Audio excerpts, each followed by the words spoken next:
There is a moment, not loud, not marked by any grand applause, a moment that drifts like a low tide, leaving behind the shells of who you once were, scattered quietly across the shore of your life.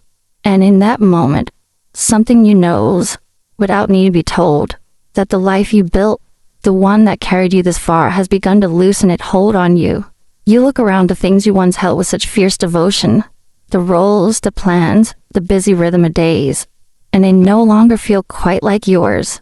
It's not sorrow exactly, more like a sigh, the kind that comes after a long journey when you finally sit down, take off your shoes, and notice how much your feet have changed. You didn't fail. You outgrew. And there's something quietly sacred about that. There's a story I carry about a man named Thomas.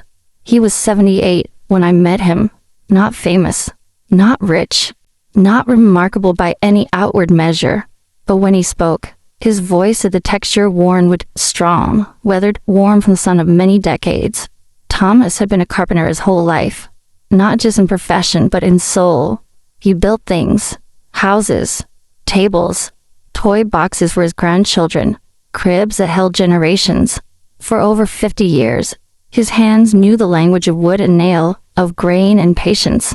But after his stroke, the tools no longer obeyed.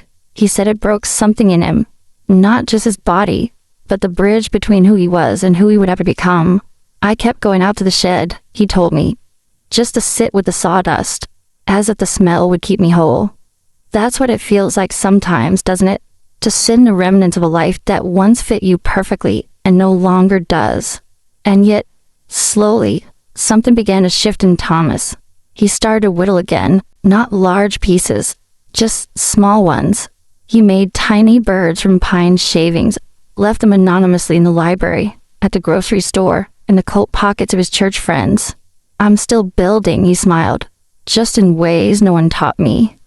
That is a gentle art of letting go, not abandoning what you were, but allowing who you are find new language, new rhythm, new tenderness.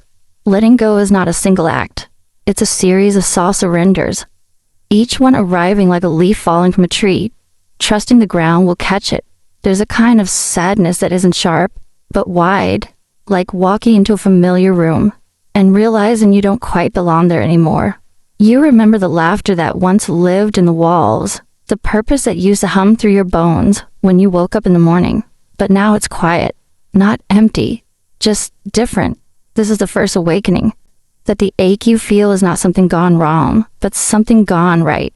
The soul knows when it's time to shed old skin, just as trees release leaves not because they're dead, but because they've given all they had.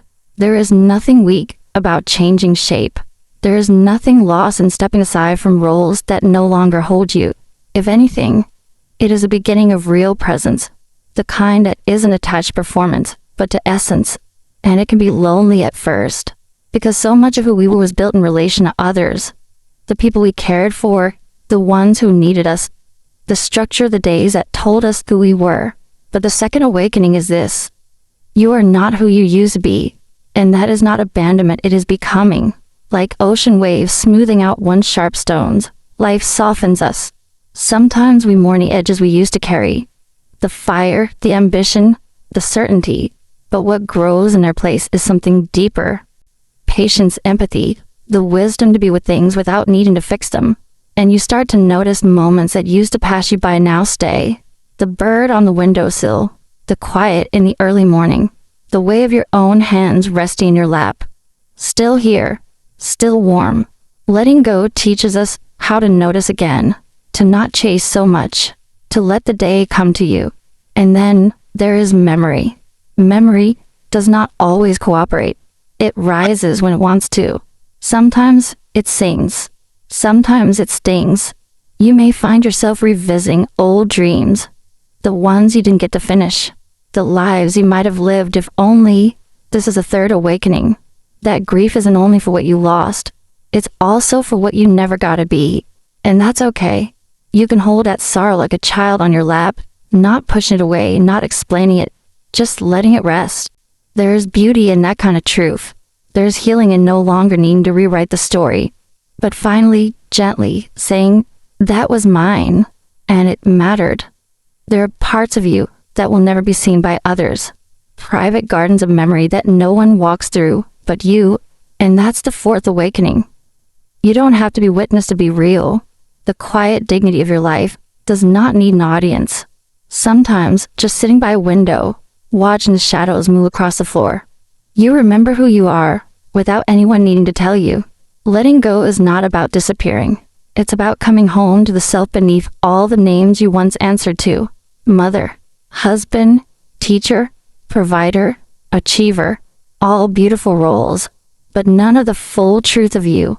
There's something beyond role and title, and it is this. You are presence, a soul, a witness of the passage of time, who still knows how to love what remains. And then, perhaps most quietly of all, there's the fifth awakening, that peace is not a prize at the end of struggle. It is the pause in the middle of your becoming. It is what arrives when you stop trying to force the world to stay the same and allow it to breathe beside you. Letting go is not passive. It is a deep spiritual courage to unclench your fists from the story you thought you had, keep living, and hold out your palms for what's next. Thomas, the carpenter, once told me, I spent my life building things that could stand. Now I want to build things that can rest. And maybe that's what this season is. Not the time to achieve, but the time to soften, to be, to let the shape of your days change, without needing to understand it all. You are not late. You are not lost. You are simply arriving at a new season of selfhood, and the road ahead does not require your resume. It only asks for your heart.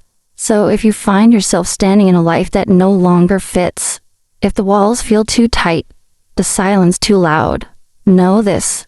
You are not empty. You are spacious. You are not ending. You are unfolding in a quieter way. Letting go of a life you outgrew doesn't mean leaving behind an anger or shame. It means blessing it with your whole being, whispering thank you for all it gave, and walking on, not towards something better, but towards something more honest, more yours, more whole. So sit here for a while, let the wind of your own becoming touch your face, and listen, not for instructions, but for stillness. For in the quiet that follows every letting go, there's always a beginning, softly taking root.